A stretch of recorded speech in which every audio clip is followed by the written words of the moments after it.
Joining me now is energy expert and author of Fossil Future, Alex Epstein. Alex, we've seen Sweden do a U-turn when it comes to 100% renewables and their energy policy, but in Australia, we are pressing ahead with net zero madness. One of the latest measures being announced is a multi-billion-dollar offshore wind project for Victoria's Portland coastal waters, which could be generating renewable energy by 2030. Is this really a reliable and cost-effective form of energy? Well, did they come up with a plan to make the wind reliable? I mean, obviously not. Not right? yet.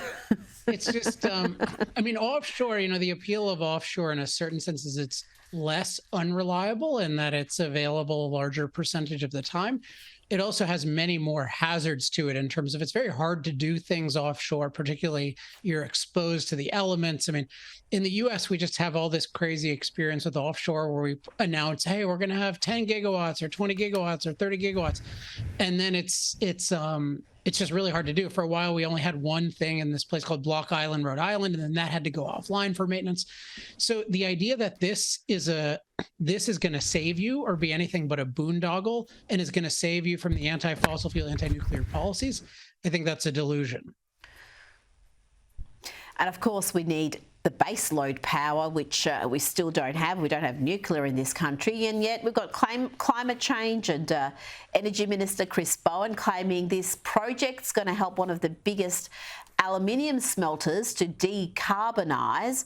My question to you, Alex, is if this is true, if these forms of energy are reliable, they are cost effective, why are taxpayers funding them? Why aren't private sector jumping in without the big fat government subsidies?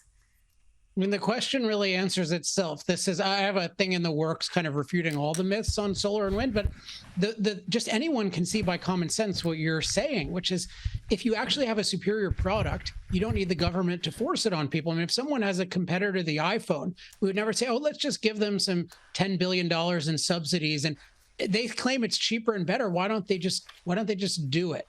And the issue is it's not actually cheaper and better, and they already have huge preferences, but they want even more because they're not actually delivering a comparable, let alone superior product.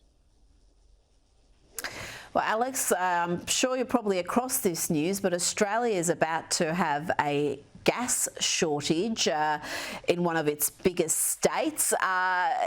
Does this seem incredible to you, given that we are in this country sitting on decades of reserves, if not hundreds of years worth of reserves?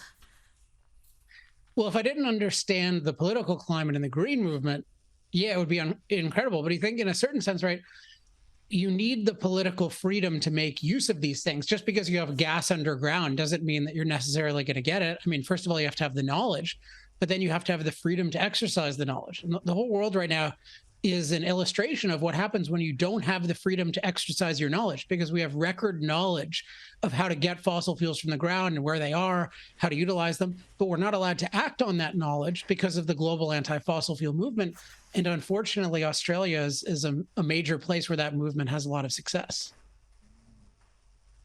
Now, Alex, you've put out a call to debate presidential hopeful Robert Kennedy Jr., particularly on his energy beliefs. You've said RFK is dead wrong about the need to rapidly reduce fossil fuel use to prevent climate catastrophe. One, do you think he will debate you? And two, why do you say he's wrong? So here's the context: is Robert F. Kennedy Jr., I don't think really knows much about anything. So he's a lawyer who sues companies and various things, and I think often he's wrong about the issues he's talking about. He's sort of known for his position on vaccines, where whatever you think about vaccines, I do not think he's a credible person at all for many reasons. But he's had this thing where nobody's willing to debate me, everyone's afraid of me, and he's gotten on a lot of major shows like Joe Rogan. Elon Musk helped promote him with having him on a huge Twitter Spaces, and people have the idea of, wow, this guy is so smart and people are afraid of him. Elon Musk says people are afraid of him. And I'm like, I debated this guy in 2019, and by all accounts, it was very easy. And he is against fossil fuels. He wants to rapidly eliminate fossil fuels. very importantly, he pretends that he doesn't. So he claims to be free market. People say, oh, why debate him? You're both free market. He is the opposite of free market. He admitted to me in the 2019 debate, it is on video, I put it on Twitter, that he wants policies that make oil cost or gasoline cost $12.50 a gallon. So his basic view is he thinks he has all this science that shows that fossil fuels are ruining the world. So he wants the ability to infinitely tax the fossil fuel industry so that nobody can afford it. And he calls that freedom. I call that dictatorship. And I think it's the opposite of freedom. And given that everyone is talking about debating and Joe Rogan wanted him to debate, I think, hey, let's have a no time limit debate. I got to debate him maybe 90 minutes last time. In my view, he got saved a lot by the moderator. Let's have an open debate where we can really go into these. I believe it'll show the world that his energy policy is deadly. And I think it'll also show them something about his thinking methodology and credibility, which I think will extend to other fields that I'm not an expert in. Now, you did get him to admit his green agenda will drive up gas prices. Have a look.